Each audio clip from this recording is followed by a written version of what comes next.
Previously on Dual Destinies. Juniper's been a bad girl. I'll tell you all about her crime. But testimony from a faceless witness is highly irregular. Very well, if it would spare a life, I'll make a special exception this time. A former ninja in prison. Holy Shinto! How can the judge believe this load of crock? Okay, so where were we? Oh my god. The similarity of the case and the script. Okay, this is where it happens. The murder happened exactly like... Okay, I'm just gonna read normally here. The murder happened exactly like Juniper's mock trial script.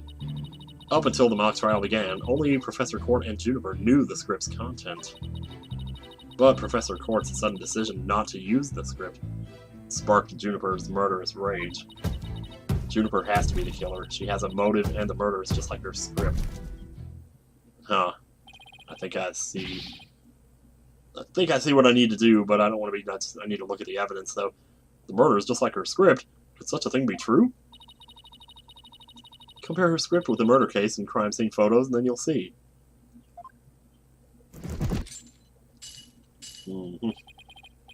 This is so simple, even an ape posing as a decrepit old judge could understand. Only the victim and the defendant were privy to the script. Ergo, the defendant is the killer. Furthermore, in the art room where the crime supposedly occurred, this witness's script, along with an envelope on which "use" was written, were found. Oh. Huh.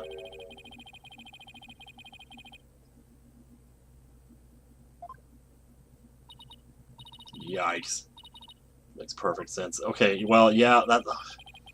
Shoot. Well, now I can't do that. Because that's what I was going to do, was present something about the real reason why she wanted the script changed, but... So I'm sure it's like too soon to bring up the whole love triangle thing anyway.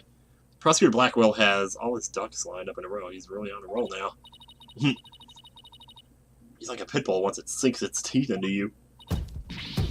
How dare she? My script had it all. A bum rap and phony evidence. Grudges and betrayals. I trust the defense is ready to cross-examine the witness. No problem. I mean, yes, I'm ready. I think. Time to find a hole in her testimony and unbox the truth. I've seen it done over and over. I know I can do this. It's your first time. Well, here we go. The similarity of the case in the script. Yep. The murder happened exactly like Juniper's mock trial script. Let's go ahead and just take our time here and look at everything here.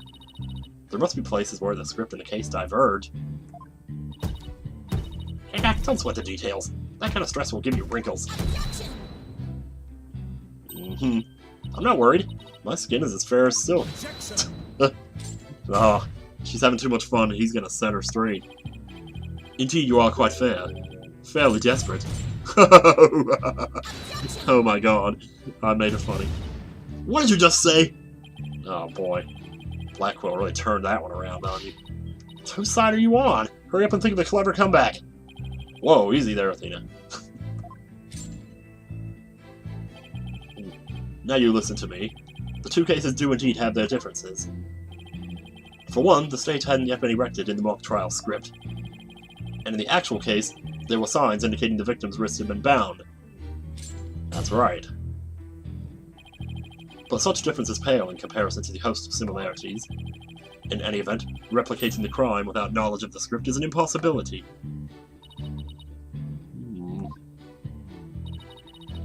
Looks like I won't be passing this off as a coincidence. Well, shoot. Pawn of Woods? Wow, really? Up until the mock trial began, only Professor Court and Juniper knew the script's content. Are we sure about that? Are we sure the other guys didn't at least have some idea? Somebody could have stolen a peek. No, they don't put it on the internet, don't worry. Oh. Well, I guess you would know. But that crafty she-devil Juniper has eyes in the back of her head. What chance does your average person have if an undercover reporter like me failed? Interesting point, still. Miss Scuttlebutt, won't you get in trouble later for admitting to such underhanded tactics? Why, I plead entrapment! That was a good movie. How's you blurting out your own crime, entrapment? But you haven't scooped me yet. They were all set to use Juniper's script. But Professor Court's sudden decision not to use the script sparked Juniper's murderous rage. So this is what I'm curious about. Right here. How do you know Professor Court wasn't going to use her script? There in the art room where the heinous crime took place, an envelope marked Use and Miriam Scuttlebutt's script were found. Miriam Scuttlebutt's script? Evidently, the script that was going to be used belonged to the girl in the box over there. Oh. Okay. It's only natural that my script would be accepted and hers rejected. I introduced all sorts of brand new concepts, including bribery and fake evidence. It was a cutting-edge script portraying a courtroom battle in the dark age of the law. Oh.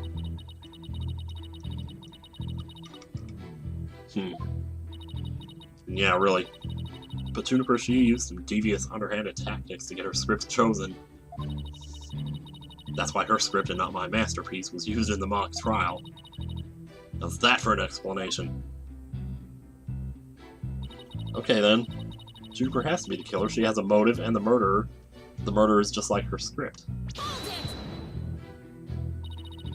Anyone who saw the mock trial could have recreated the crime. After they saw the mock trial, they could have easily staged the body, just like the script. Booyah! Except the body was already there before the mock trial started, wasn't it? Weary is the trial which pits Hawk against Canary. What do you call me? I'm not wearing my yellow to the well, my tie is yellow, but... if he's so weary, he should try humping less. I bet that saves some energy. This is no time for jokes, Apollo. He just called me a canary. Don't let him get to you. At least canaries pick up on things quickly, just like you. I shan't repeat myself, so listen carefully, Sykes Dono. Hugo Connor discovered the body before the mock trial even began. How could one stage the body as it is in the script before anyone knew its contents? Yeah. Figured as much. That's right. Can you even fathom the intricacies that go into staging a crime scene? No, I think not. You have the rudimentary mind of an elementary school child. Elementary school? Jeez, man.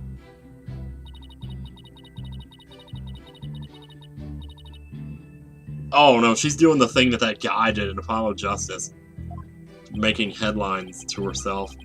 Oh, what was that guy's name? Stickler or Stifler or something? No, Stifler was American Pie. Never mind. How marvelous! A photo in the newspaper is just the thing to boost your brand. In a school paper? Seriously? I believe you pressed the witness more than enough, Miss Sykes. Didn't really get us anywhere, though. Now do you see how clear-cut my case is? Take it now, and in that fair, desperate mind of yours. Etch it deep so you may never forget. Whoa. No, no! Oh. Even my arguments got thrown back in my face. It wasn't supposed to be like this. What am I going to do? Athena, you should just about have all the answers you've been looking for now. Huh? Think about it this way. If the killer knew the details of the mock trial, would they really commit the crime in the exact same way? I don't follow. Try to place yourself in the killer's shoes, but you discover an inconsistency if you do. Oh, I get it. Thanks, Apollo. Miss Scuttlebutt, just so we're clear, you're claiming that the killer intentionally made the crime scene look just as it was in the script. And that it is beyond the shadow of a doubt not a coincidence, is that correct? No duh! After all, it's just more evidence of Juniper's evil she-devil ways. Evil she-devil. But guess what? I can slam with one hand. What did I say? What did I say? Our client made the crime scene look just like the script. Something known only to her. Why would she do that? But why would any woman want to do that? What do you mean? Because she knew it would implicate herself. Now, if somebody else happens to know the script somehow and wanted to make it look like she did it, it wouldn't make any sense for Judy to mimic her own script on purpose, because it would... I mean, it would make her look like... It wouldn't make her the culprit, but it would make her look like the culprit. I was just gonna say make her the culprit, because that's kind of what I'm thinking here. The murder scene was the same as it was in the mock trial script. That in and of itself is irrational. What's wrong with it being the same? Yes, Miss Sykes, care to explain what you mean? Well, okay, let's say for argument's sake that Miss Woods is the killer.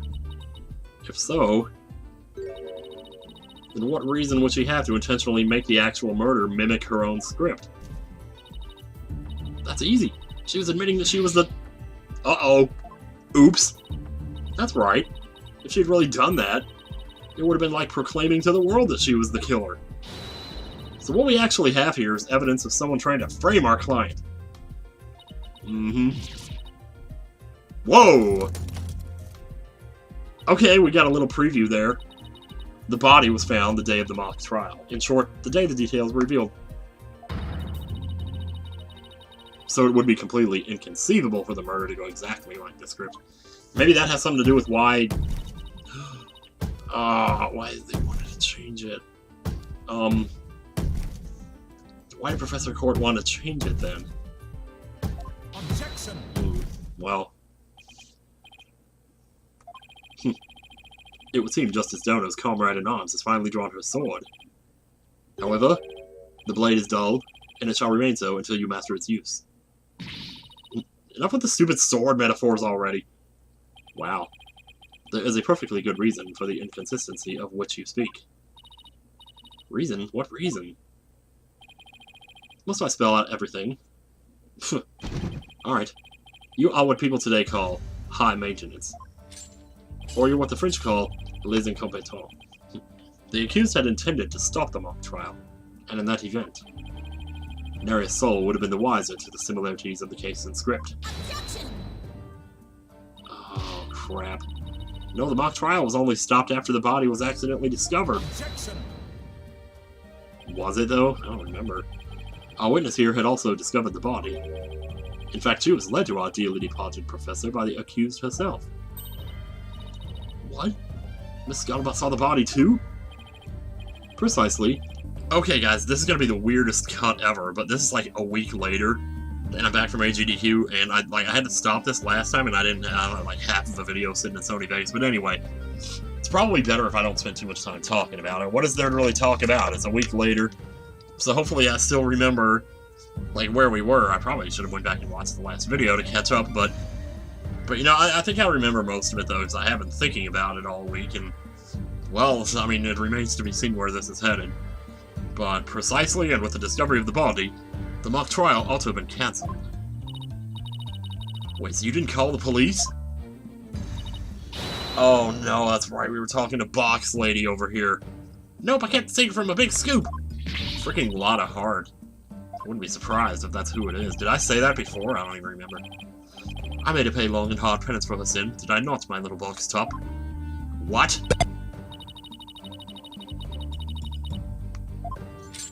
What was it? What did you have to do? Jeez, wow. Jeez, I wonder what the Twisted Samurai did to her.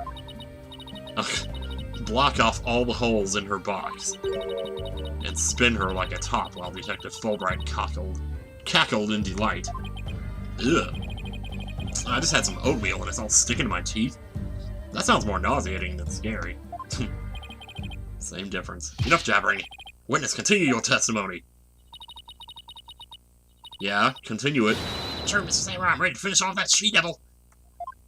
Man, the witness testimony. What in the world is she, like, wearing down there? Like it matters, but... I snuck into Juniper's dressing room while everyone was in the lecture hall. Okay, hang on a second now. Okay, so you snuck into the dressing room. Wow, well, is that where you got the outfit then? I mean, I assume that all the judges, they just wear the same thing.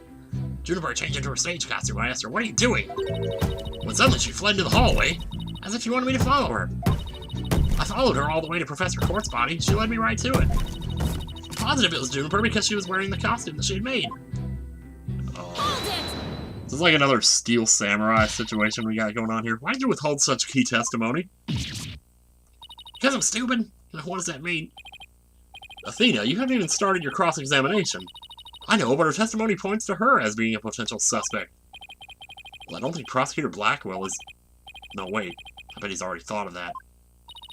Huh. The witness left the lecture hall to sneak into Mrs. Wood's room. Miss Wood's room, that is. She is a single. Before the mock trial. Yeah. That means she too could have moved the victim's body. Mm-hmm. The prosecution's claim no longer has any ground to stand on. So what you gonna do about it? Bird. Oh, you're gonna bird me. Nope. He's like, come back, it's fine. You've done enough. Now, no need to ruffle your own feathers so.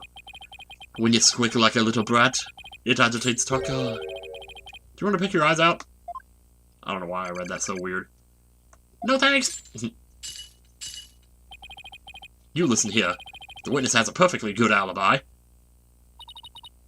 Oh yeah, I do. Around the estimated time of death. I was in undercover reporter class. It's right near my home. Your home? Your home as in your dorm? Or... huh. The proverbial rug has been pulled from under you. The witness could not be the killer. Well, that doesn't mean squad. It doesn't mean it was Juniper. The defense must look before leaving, or at least make sure the rug's secured to the floor. I tried to warn you. Oh, I know. Just oh. Oh with everything. Well, that ends the cross-examination. Let's allow the witness to step down. Are we done? No, we can't be done. Well, she said she saw her in her costume, but... once again, you know, what does that mean? Well, why can't he say you reap what you sow? Because he's original, because he has free will. I don't know. Very well, if the cross-examination is over, I suppose the witness may go home.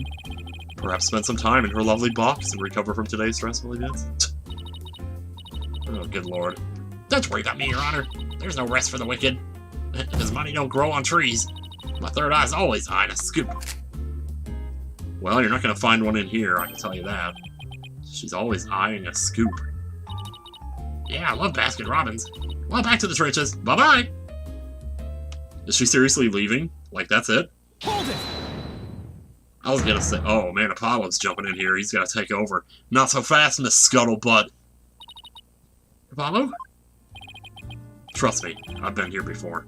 There's just one thing I'd like to ask. Did you take a picture of the victim's body, and if not, why not? Well, that is... No! I didn't take one! Well, that's strange. Because we have one! Why wouldn't you take a picture if you're always eyeing a scoop? Oh, damn. I mean, of all things, too, a dead body would be the one thing you would want to get the juicy details on, to get the deets, man. Get those deets out to the pub. As in public. It's not like I actually saw it, but... What the devil? The devil take it. Did you hear that, Your Honor? The witness didn't actually see the body. That completely overturns the prosecution's claim that the witness was led to it. Justice Dono, you dare best steal with me again. Yeah, well, you bring a sword to a fight, you expect the other person to have a sword. Nice try, Boy Wonder. So what if I didn't see the body? The fact remains that Juniper led me there. Feast your eyes on this. Oh, what are we about to see? Oh, God, are you serious? You're looking at a blue cape. For all we know, it's Gato wearing that. It's a crucial moment forever frozen in time by my third eye. A photo clearly showing Juniper... Oh, dude! Man, I've seen some stupid shit in my time, but that beats all. Why did you not tell me of this? It's because I didn't even believe in myself, because who could? It's a shocking scoop I was saving for just the right moment. Nice animation. And that would be now, right here in court. Surprise! Oh, he's mad. Oh, man. Is this where he breaks out? He's gonna do it eventually. All journalists keep their scoops in secret until the right moment. She's pretty brave, hiding it from Blackwell like that. Jeez, or pretty stupid. Well, this is an unexpected turn. Athena, about this picture. See how it only shows the back of the subject? Ah, so then... Right, who knows whether this photo shows Juniper in the first place? Objection! Well, gee, I'm glad you noticed that. A completely irrelevant point. What is relevant here is... there was someone who did try to lead the witness to the body. Take a gander at this, the route by which the accused escaped. Oh, how did she? The witness pursued the accused this way. after she fled the dressing room. Huh. Okay, took the elevator down. I assume it's an elevator, maybe stairs, I don't know. Don't think it matters. The accused descended to the first floor and exited to the quad. Then what, cotton cretin? Cotton cretin? Wow. Got some moldy mildew. Then I tripped and fell, caught my knee on my own box. Well, she stayed under her box even while running after someone? Sounds difficult. Recall that the body was already there, for Hugo Connor had already seen it. Yeah. She was trying to show someone the body because she wanted to stop the mock trial. Hold it! Oh, but...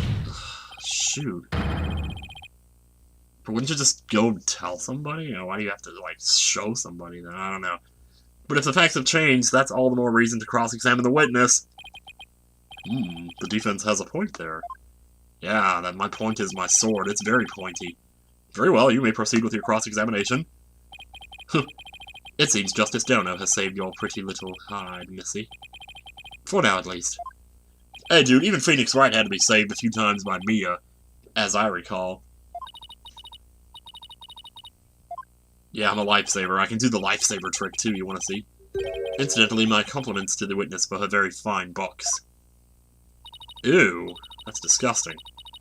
It's a pretty little cardboard, lovingly selected from among many. Yeah.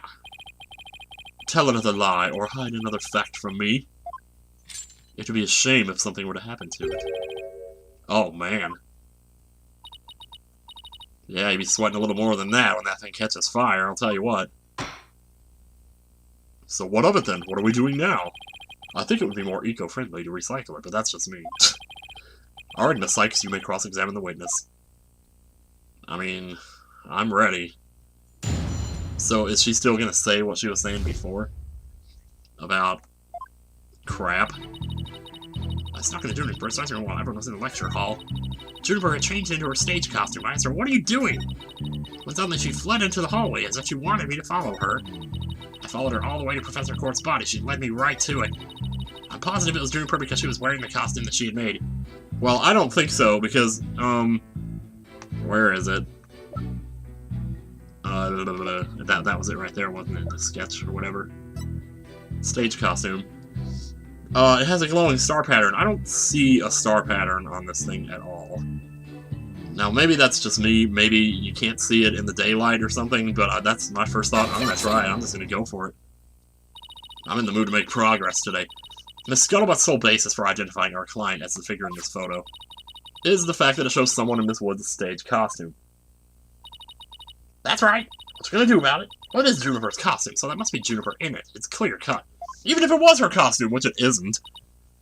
No, that's where you're completely mistaken. Because guess what, baby?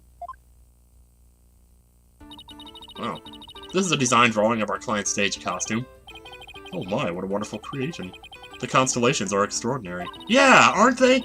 That's what I was gonna say, Judge. They were so extraordinary. In the drawing, there are constellations all over the outside of the costume. But look here! There ain't shit! Sorry. Oh, then that means... oh my god. What exactly? Your Honor, what am I holding? Oh. That looks like somebody, like, photoshopped that in or something. Oh, there were no other blue costumes at the scene. Which leads me to believe that the figure in the photo is wearing our client's costume inside out. Oh. She's gonna say so nobody would think it was her. Well, it's not really a matter of why. But rather who made the mistake of putting it on inside out? Someone who didn't know that the things were there. That's right. I'm glad you're catching on. The costumes designer wouldn't put her own costume on inside out. Cack. I've been avoiding reading that, but hey, guess what? Man, you gotta stop that. Seriously, clean that thing out or something. Sorry, Miss Scuttlebutt, but you have just been officially wiped. Doesn't believing you had a scoop when you really didn't make you a failure as a reporter. I mean, dear God, this is Dahlia Hawthorne levels of failure we're talking about here. Man. What the... huh? Okay, we finally got to see her face. Why, hello, Miss Scuttlebutt. It's so nice to meet the woman beneath the box. Okay. Alright. You didn't see nothing! Objection! I didn't see crap! Now, I would have you stop right there. Sykes Dono. For it is the why of the matter upon which I would have this court focus. What do you mean? Well, let's see here. Miss Juniper Woods. Yeah? What were you doing on the morning of the mock trial? I was in my dressing room, painting my costume in fluorescent paint. Fluorescent paint? My design drawing shows twinkling stars on the costume, so she used the fluorescent paint to connect the dots, right? It's gonna make the costume shimmer like that by painting the inside fluorescent. What was that again? Fluoride? Did your costume have cavities? Well, that's not something you have to worry about anymore. Not fluoride, fluorescent, as in glowing. The paint would make it glow in the dark. Yes, so you applied that to the inside of the costume, and then I let it dry for a while, because I heard it takes a long time. So I put the costume on my mannequin inside out. Oh. Inside out. So then whoever found the costume probably just assumed right away that that's how it was born. And I'm assuming that the picture is not of the mannequin. You know, that it looks like they were actually moving. Wow, that's really cool. If someone were to properly don this costume in this state, the wet paint would get all over the body. Why, yes, I believe it would. Huh, indeed. Ergo, the costume was worn the way it was. Not by anyone's mistake, but by sheer dumb luck. Because this was the way it was on the mannequin, inside out. Well, that explains it. Dang it, though. Figures he would have a photo. Oh. Did we just fall into his trap? Yeah, I bet Blackwell had it all planned out. Still, I think you should give this photo a nice long look. Oh, please tell me you found something that doesn't add up. Huh. Check out the chest area. Kinda looks like a handprint to me. Oh. Can we get fingerprints on that? Probably not. But you would know better than to touch it while the paint was still wet. Objection! Exactly. I believe the term to describe your thought process is wishful thinking. Not really. After all, if master painters make mistakes, why not rank amateurs such as the accused? Objection! Rank amateur my ass. So basically you're saying my claim requires evidence to back it up. To back up that trash. Evidence? That shouldn't be a problem, right? After all, you've come this far. Just because I've come this far doesn't mean I've thought everything through, though. What? You mean you've just been bluffing? But what did you expect me to do? I'm sick of losing to this guy. But you're right. There's only one thing left to do at this point. And that's to present some evidence. Pronto!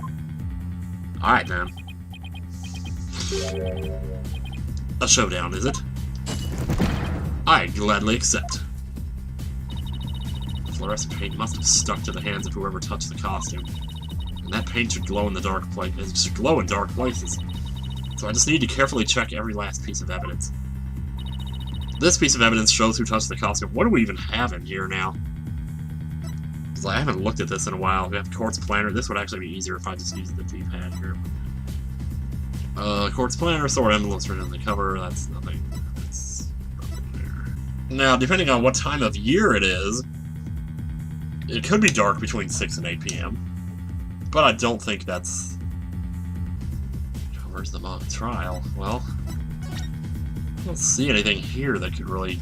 Oh, hang on a second. Dude, am I seeing what I think I'm seeing there? On the bottom screen? It looks like... what's-his-face? His hand is glowing. That's a lot better than the 6 to 8 p.m. thing. I'm gonna try that. 6 to 8 p.m. thing. A school newspaper? Interesting. It is, isn't it? Take a look at the photo where the lights are dimmed and the spotlight is on Miss Woods. Oh yeah, I didn't even notice that, like, there's a spotlight there. I thought maybe it was just part of the design of the... Whatever. Observe Mr. Newman's hand in that photo as he stands at the prosecutor's bench. As you can see, it's glowing, just like Miss Wood's fluorescent paint. It is glowing. Quite brightly, I might add. I know, but why would he put fluorescent paint on his hand for the mock trial, you may ask? The answer is he wouldn't, not on purpose. It got there when he put the costume on. Maybe he just wanted to have some astral objections. That means what again? Oh, poor Judge. It means the figure photographed in that costume was not our client, Juniper Woods. It was her classmate, Robin Newman. Man. To think you were actually able to prove that. Well, you never know what's going to happen next. That's the thrill of the courtroom. So then... Oh, new picture. Does that mean that Robin is our man? Well... That's certainly how it looked. I don't think it is. I don't think it was him. It might have been him here, sure, but I don't think he did the killing. Very well, Robin Newman is his. Get his ass in here!